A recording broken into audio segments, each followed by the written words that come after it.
please, it's my sincere request. I'm going to request Konidala Pawan Kalyan ji to request him not to scream and shout. Please, thank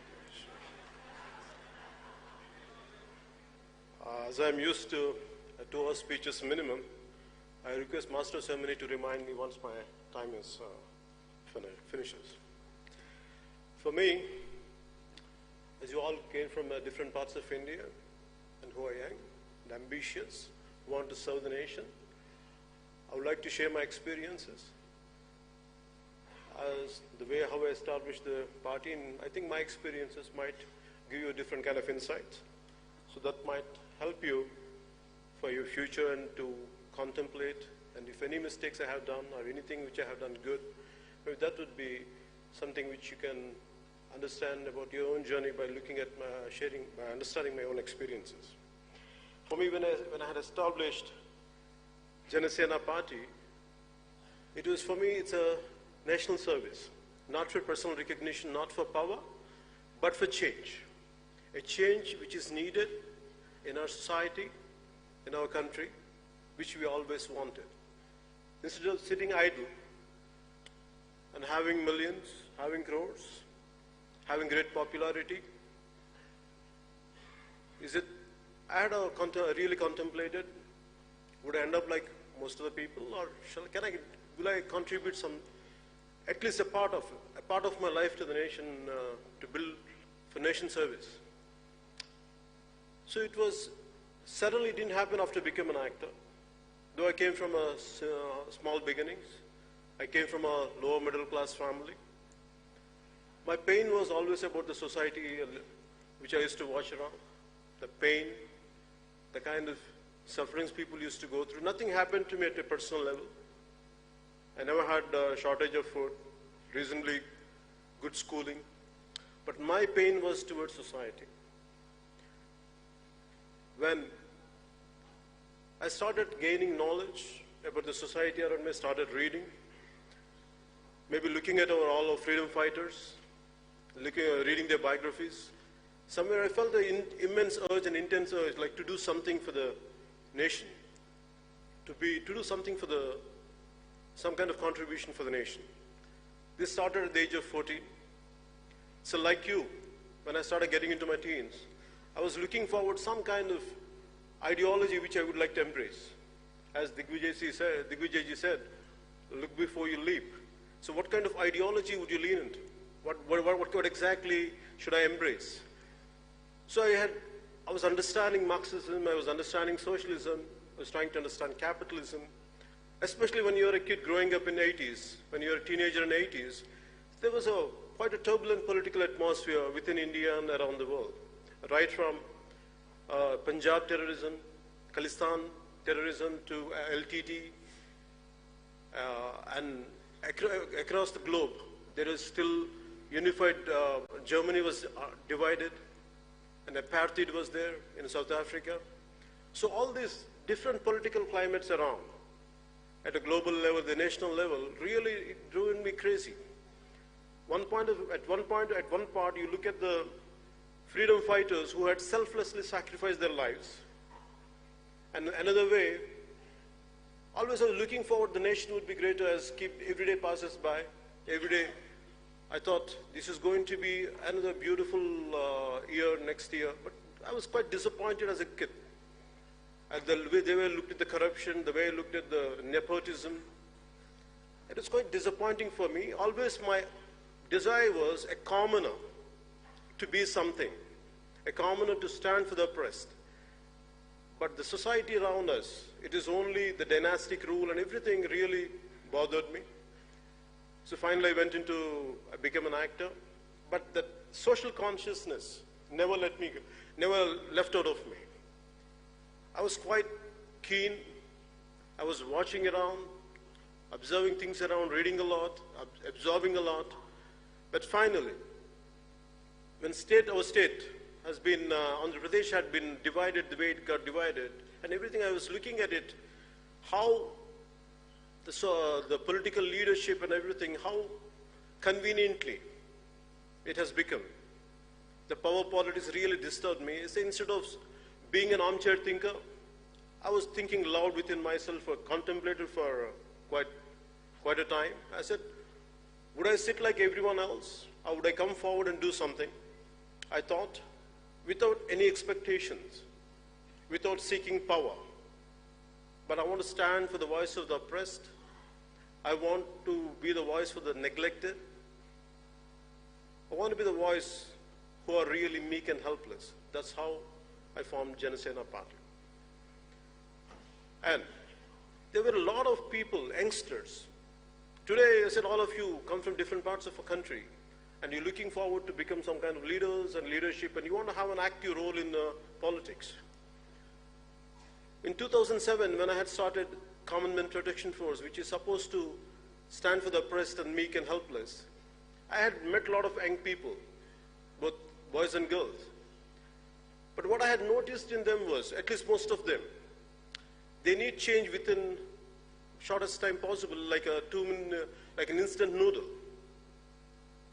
And 2007, I looked at the youth there, then, the way they wanted everything immediate, they don't have the patience. Then that's what I thought, okay, let me walk the talk. So then from there onwards, I went on continuing. In 2014, I started the party. And I had lost my first election in 2019. Even I myself lost in both the places which I had contested. But that didn't stop me continuing my political journey. Because when I had started, so what must have made me to be here? What must have made me to continue it is not for personal recognition. There is no ego in defeat. If you really love this nation, if you really care for our motherland, if you really care for the meek and helpless, nothing deters you. A defeat of any kind of defeat, nothing, it does not deter you. And my commitment for my nation came from our predecessors, our freedom fighters. Looking at the sacrifice of Bhagat Singh at the age of 23. At the age of 23, some people around in this period, at this times, maybe they're going for hotel and pubs and partying. But at the age of 23, Bhagat Singh, he sacrificed himself to wake up the nation for the generations to come. And that kind of Bhagat Singh is inspiration to me. And so in spite of my failure as a political party to get into the Sansad, but what made me to continue is, we are able to help. Being a party, we just had got one seat, still we are able to help people. Very recently, I would like to share a case with you. Around 4 years back, a 14-year-old girl in Kurnool, in the state of Andhra Pradesh, a student from residential school, one day she bid goodbye to her mom. Normally she would come back by the evening, but that day she didn't turn up. And this happened in 2015. Her mother receives a call from the school authorities, residential school authorities, saying that your daughter is not feeling well. Please, would you like to come and see? Please take her home. By the time she goes there, she's dead. And it was like as if she hung herself. That's what the school authorities says. And later they realized she was raped and she was killed. And justice was not done. And that mother, after I had such a colossal defeat in 2019, these elections, I was sitting in my office, I was handling my own failure, and this mother of that kid, that girl, with her husband, and one of my youngest daughter, she comes and meets me. She shares her experience. It's like, Anna, this is what happened to my daughter. And everything is there, right from the certificates of she has been raped and everything, whatever has to be, the perpetrators has to be punished, but nothing had been done. And because they're powerful, the case is not moving forward.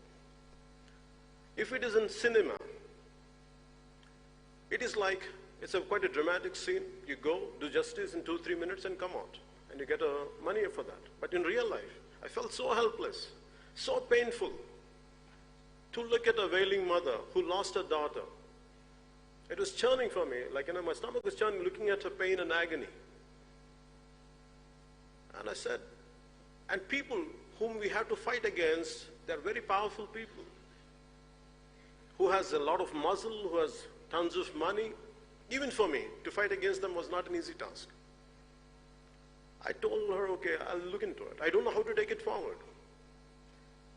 Then I went ahead, slowly in 2-3 months, we gathered we gained some strength, we started addressing, and now finally a week back, we did a huge protest rally in our hometown called Kurnool, and we got the state government to make sure the case will be taken by CBI, and where the state government, for all these years, the previous regime neglected and the current regime neglected for a while. Now it cannot be. They could not do it anymore. You know why? It's because if we are committed, if I would have needed a seat, if I would have wanted to be a Rajya Sabha member, if I wanted to be a parliamentarian, if I wanted to be an assembly, things would have been different. But my purpose here is to stand for the people who are oppressed and helpless. And as long as I'm committed to it, I'm fine even if I lose multiple times. But I will stand for this nation, I'll stand for the weak and weak. So, as you all are maybe looking forward to gain something, paying 1,000 rupees to be here in this kind of seminar for 4 days, truly I have to appreciate you and truly applaud you for your commitment and for coming all the way from different parts of India. And I appreciate Rahulji to initiate all this in School of MIT of especially for such an eminent institution to take forward this kind of seminars, which would really help people. It's not just people who are within this auditorium. Pan-India, who are looking at this seminar, they really get inspired and influenced. And I truly appreciate you for your patience. And the only thing I would like to share with only just a few more things. I want you to understand, no matter what, don't come with a short-term plan. If you really want to be the change agents in politics, at least try to give at least a decade to 2 decades. I have committed myself at least 2.5 decades in 2014 that I would commit for my nation, I would commit for my motherland, that I will, whatever I'm capable of doing, I'll do it, irrespective of whatever that I'll gain or lose. I'm going to give 25 years of my life for the nation which gave me birth. So don't expect immediate changes. Don't expect immediate transformation will happen, because your time is very valuable. So I want you to be practical. I want you to be really pragmatic. So I want you to have loads of time, loads of patience. Don't try to be mere armchair thinking. So if you're talking about social media, anything is nothing, there is no, the problem with any medium or any kind of paper is not about how you do it, how are you going to use it. There are people on Twitter or on other social accounts who will do a very constructive job. There are another part of individuals who will be very destructive. It depends on which side you are on. Always try to be constructive, be properly, analyze a topic. Don't try to abuse people. Be practical. And regarding the time, I want you to understand, give enough time for yourself. Don't try to be, by the time you're almost been early 20s, at least, you have to give yourself at least 10 to 15 years to see a little change, a glimmer of hope. Just a little light to be seen on the other edge. Give yourself at least 10 to 15 years time. Don't expect immediate results. It is not an instant noodle to see results. But I had immense despair when I came into politics. I knew all this. I had visualized all this. I had visualized my own failure. I had visualized my own success. But very strongly I had visualized is, one day I will do my bit part to transform, to stand for this nation, and which I'm able to continue my journey just because I didn't seek anything, I didn't seek any personal power. I sought personal power to people who does not have any power. instead of giving out your opinions on social media is not going to help alone. You should come out in open. You should practically, you should do some political action. Mere attending seminars is one thing, gaining knowledge is one thing, but actually at the grassroots level, when you work, the kind of knowledge is going to be different. The kind of experiences will be different. You'll be a transformed personality. So mere attending seminars is good, reading books is good, gaining knowledge is good, unless it is not practically being seen, not being at a grassroots level. If you don't go to the places, if you don't expose yourself certain experiences, the leadership quality would not come out. So I request you all to look into that. Instead of mere gaining knowledge, I want you to look into it. Try to gain some experience at a grassroots level, gain some real experiences, not experiences at a mere sitting on the internet. That much I would like to convey to you. An ounce of action is better than a ton of talk. Be prepared to just a bit of practicality. Instead of gaining mere talking, I want you to be a bit practical. Get into hands-on experience. That would really help you. This, and what inspired me, what gives me hope is, when I said 25 years of my life, what made me to say that statement is, I'm not working for these times. I'm working for the generations to come. I'm working for your generation. It would take me time. This would, because when I look at my own son's age, who is around 14, a little younger than that, I feel we have taken the greatest sacrifices done by our freedom fighters. Right from Bhagat Singh to any number of great leaders, they have sacrificed themselves. And yet, we don't carry that legacy. We are selfish, and we are completely self-centered. I question myself. I don't want to be the group of who just think about themselves, who are selfish. I don't want to be a part of that group. Whether I'm being an actor or not, whatever best I could do, I don't want to be that kind of society who just merely thinks in a selfish manner. So I came out, I'm doing my bit part. I also request you to do your bit part. There are enough political ideologies out there. I want you to evaluate each and every ideology consciously. Understand everything. What is the pros and cons of each and every ideology, whatever the political parties are there. If you want to go into them, join in them. But I want you to understand completely. Is it what you are? Then please completely embrace it. Stick to it and fight for it. So, and what made me to say this is, in the country, the moment in one of my videos, they had shown that Swami Vivekananda, the great men like Swami Vivekananda, the great saints like Swami Vivekananda, who inspired me.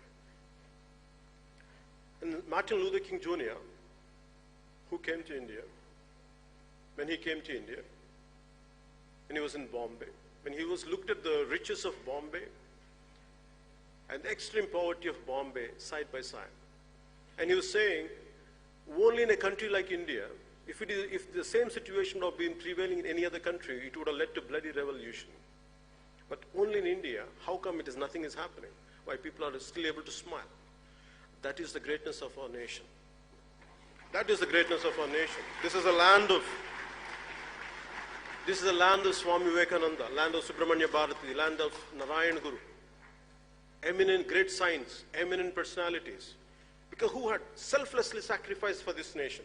Because of them, because of their spirit, this country will never get disturbed. No matter how many selfish elements are there,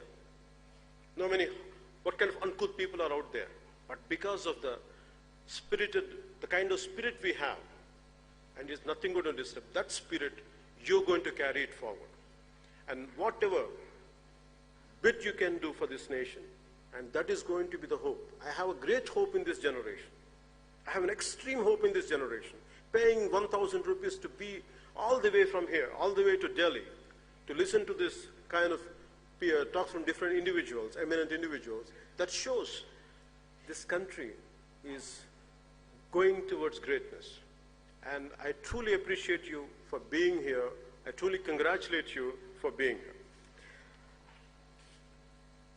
And I would like to end there with this small verse of poetry in Telugu. This is written by Mr. Seshendra Sharma, who was a recipient of Sahitya Akademi Award. This Na Desam Na Prajalu, my country and my men. This was shortlisted for Nobel Prize, though it was not selected. If you ever feel, as you want to get into politics, as you want to be leaders, leadership is all about solitude, solitariness. You'll be completely isolated. Not even a friend will stand by you. Not even a friend will understand you, what you're going through. At these times, what you need is, you have to keep on get hooked to certain inspirational lines. So try to read a lot of poetry. Try to read a lot of biographies. So for me, when I go through a complete loneliness, a depression, yet certain times I go through. So I only think of one thing. When I feel extremely depressed, when the truth is not going to win, that's what the real circumstances are. So at that time, I read these 4 lines. Samudram ఒకటి కాళ్ళ దగ్గర కూర్చొని మరగదు, తుఫాను గొంతు చిత్తం మరడం మెరగదు, పర్వతం ఎవడికి వంగి సలాం చేయదు, నేను పిడికిడి మట్టే కావచ్చు కానీ గొంతెత్తితే ఒక దేశపు జెండాకున్నంత పొగరుంది.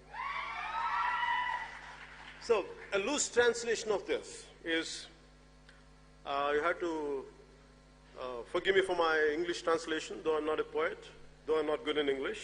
But I prefer to, it's a loose translation of what I said right now. A deep ocean will never bark at one's feet. A twisting tornado's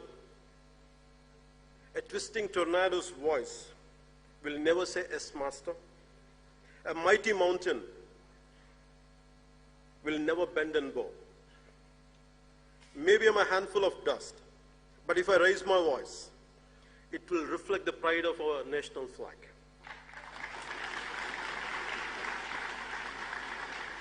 We should be grateful for the nation we are born in.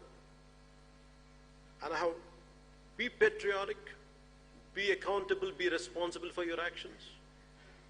And this country, we are of different ethnic groups, different linguistic backgrounds, different cultural backgrounds, yet always this country amazes me. We come from different backgrounds, different linguistic barriers, cultural barriers, yet we feel as one. We feel as one India. We feel as one nation. That is the greatness of this nation. No matter how many foreign forces would try to come and divide us, we will stand as one, we will be united as one. So, thank you for giving me this opportunity, and I'm grateful to you for listening to me. And normally I end up my speeches with Bharat Mata Ki Jai. I would be grateful if you say Bharat Mata Ki Jai. I thank you. And Jai Hind and Bharat Mata Ki Jai. Jai Hind.